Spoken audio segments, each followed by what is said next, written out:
اگر آپ مجھے کہیں کہ ہائر ایجوکیشن کی کوالٹی کا آپ کیسے دیکھ رہے ہیں تو اس کا جواب یہ ہوگا کہ ہم we are not doing as well as we should.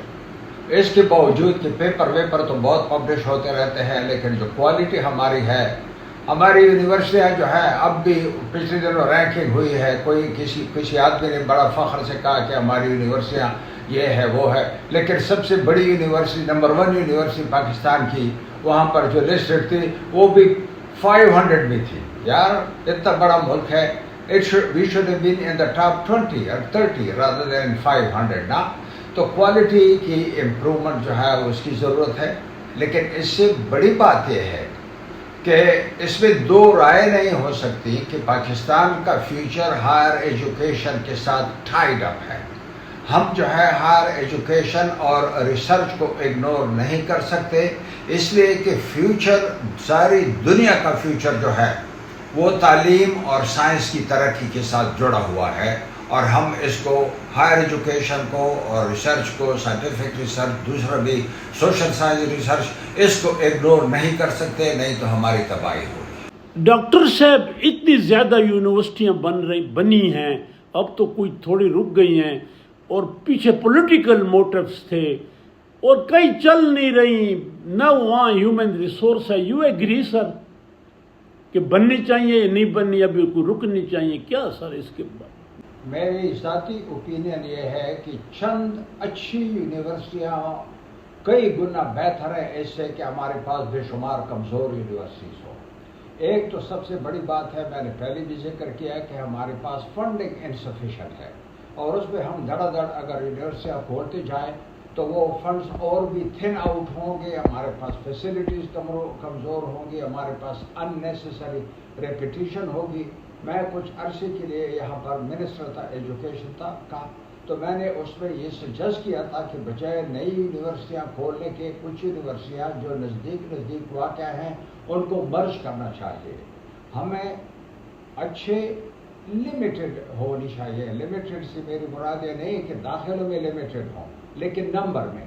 اس میں کوئی سینس نہیں ہے کہ 15 کلومیٹر پر ایک یونیورسٹی ہو، ہر 15 کلومیٹر پر ایک یونیورسٹی، یہ ہر ڈسٹرکٹ میں ہو یا ہر ڈسٹرکٹ میں. دیکھیں نا، میرا یہ خیال ہے کہ سارے صوبے کے لیے 10 یونیورسٹیاں کافی ہوں. ڈاکٹر صاحب اب میں آپ کے پرسنل پہ سوال کرتا ہوں. آپ ماشاءاللہ 81 ہیں، مجھ سے 11 سال بڑے ہیں، لیکن اب یاروں کے یار آپ نے کبھی کمپلیکس میں نہیں پڑھے. جب آپ وائس چانسلر تھے بھی لیکچراروں کی پاس بیٹھ جاتے تھے، وہ آپ کے پاس آتے تھے. آج کل تو میں دیکھتا ہوں وائس چانسلر پروفیسر سے نہیں ملتا، کہتا ہے پہلے ٹائم لو. دوسری بات یہ ہے سر، آپ ایکٹیو ہوتے ہیں. دیکھیں میں نے آج آپ کو چائے پہ بلایا، میں خود HEC گیسٹ ہاؤس میں ٹھہرا ہوں، آپ نے کہا میں آ جاتا ہوں. سر بڑی بات ہے. تو اور ماشاءاللہ خوش آپ ابھی بھی گھومتے اور ہائکنگ. تو یہ کیا راز ہے سر؟ یہ کہاں سے آپ نے سیکھا، یا یہ گر ہے سر جو ہم جیسے آپ سے اڈاپٹ کرتے ہیں؟ یار یہ ایگزسٹینشل فلاسفی ہے. To be is to do, یا to do is to be. میں انجوائے کرتا ہوں جیولوجیکل ریسرچ کو، اور میں ابھی تک بڑے ریگولرلی پبلیکیشن کرتا رہتا ہوں. مجھے خوشی ہوتی ہے اس سے میں جو ہے نا بہت ساری چیزیں ہیں جن میں پھر اپنے آپ کو انوالو نہیں کر سکتا. اکثر میں ریڈنگ کرتا رہتا ہوں. لوگ ہیں، دوستوں سے ملنا یہ ضروری ہے، اس لیے کہ at the end of the day خوش لوگ وہی رہتے ہیں جن کے دوست ہوں. جو آئسولیٹ ہو جاتے ہیں، اکیلے ہو جاتے ہیں، کام نہیں ہوتا ان کا، تو وہ ان کے لیے پھر جو ہے نا زندگی اتنی پلیزنٹ نہیں رہتی. تو سچی بات یہ ہے کہ میں نے اپنی زندگی کو خوش رکھنے کے لیے یہ اڈاپٹ کیا ہے کہ اپنے دوستوں کے ساتھ تعلق اچھا رکھو. کبھی کبھی ان سے ملاقات بہت اچھی یادیں لاتی ہے، اور اپنے ڈسپلن میں ہیویلی انگیج ہوں، اس لیے کہ اس سے مجھے خوشی ملتی ہے. میرا اب بھی جب کوئی پیپر پبلش ہوتا ہے تو مجھے بہت خوشی ہوتی ہے. تو یہ جو ہے نا، یہ میری جو میں کر رہا ہوں، میں اپنی خوشی کے لیے اور اپنی صحت کو اچھا رکھنے کے لیے کر رہا ہوں. ڈاکٹر صاحب ایک ٹچی سوال ہے. میں بھی 2 دفعہ اسی سرچ کمیٹی کا کے تھرو وائس چانسلر بنا پنجاب میں اور پختونخوا میں. آپ ممبر رہے ہیں بہت سی, یہ جو وائس چانسلر کی سرچ کمیٹی ہے, لیکن میں سمجھتا ہوں کہ ان کو ہیڈ ہنٹنگ کرنی چاہیے, ان کو سوٹیبل بندہ دے. اب یہاں تو الف سے لے کے یہ تک انٹرویو شروع ہو جاتے ہیں, 3 منٹ سے لے کے 20 منٹ کا انٹرویو. جی سر. دیکھیں, میں ذاتی طور پر آپ سے کافی حد تک اتفاق کرتا ہوں کہ سرچ کمیٹی کا کام ہیڈ ہنٹنگ ہونا چاہیے, اور وہ چند ایک لوگ جن پر ان کا کانفیڈنس ہو کہ وہ اچھی پرفارمنس ہے ان کی یا ہوگی اس جاب میں, ان کو اگر یہ کر دیں تو یہ ایک سپیریئر طریقہ ہے. بدقسمتی سے کچھ لوگ یہ کہتے ہیں کہ لوگ دور دراز ہوتے ہیں وہ نظر انداز ہو جاتے ہیں, اور جو نزدیک ہوتے ہیں سینٹرلی لوکیٹڈ ہوتے ہیں ان کو اپرچونٹی زیادہ ہے, لہٰذا آپ ایڈورٹائز کیا کریں. اگر ایڈورٹائزمنٹ ہے بھی, میں پھر بھی سمجھتا ہوں کہ یہ 200 300 لوگوں کا انٹرویو جو ہے یہ نہیں ہونا چاہیے. ڈاکٹر صاحب, ہمارے ینگ جنریشن کو کیا میسج دیں گے؟ یہ سوال میں ہر ایک سے کرتا ہوں. سمپل نہیں ہے, اس کے چند ایک پہلو ہیں. سب سے امپورٹنٹ چیز یہ ہے کہ ینگ جنریشنز کو میں یہ میسج دوں گا کہ the world belongs to them. We are a passive face. They are going to take over. ان پر بہت بڑی رسپانسبلٹیز آنے والی ہیں, اور ان رسپانسبلٹیز کو انہوں نے اپنے آپ کو تیار کرنا ہوگا. They should be well qualified, well educated. They should be hard working. They should have no prejudices. آپس میں جو ہے نا جھگڑے وغیرہ, کیونکہ میں نے ہمیشہ یہ میری ایک کوٹیشن ہے پرسنل کہ لڑائی جھگڑے جو ہیں وہ پروڈکٹیوٹی کے کلرز ہوتے ہیں. جب بھی جو ہے نا لڑائی جھگڑے ہوتے ہیں لوگ ان پروڈکٹیو ہو جاتے ہیں, ان کی انرجیز دوسری چیزوں میں جاتی ہے. Hard work, mutual collaboration, friendly way میں جو ہے نا چیزوں کو کرنا, اور بھروسہ رکھنا کہ ہم نے جو ہے نا اس today lucky day for me. جو میرے پسندیدہ ہیں ہمارے سینئر, ان میں ایک ڈاکٹر قاسم جان صاحب ہے, اور بڑے عرصے بعد ان سے میری ملاقات ہوئی. تو as he said out of his experience کہ یہ جو ریپڈ یونیورسٹیاں بن رہی ہیں اور یہ جو not very advisable, and government should pay more to the cause of education. وہ میری ایک humble saying ہے, now at the cost of more or less every month repetition, nations are built and destroyed in classrooms.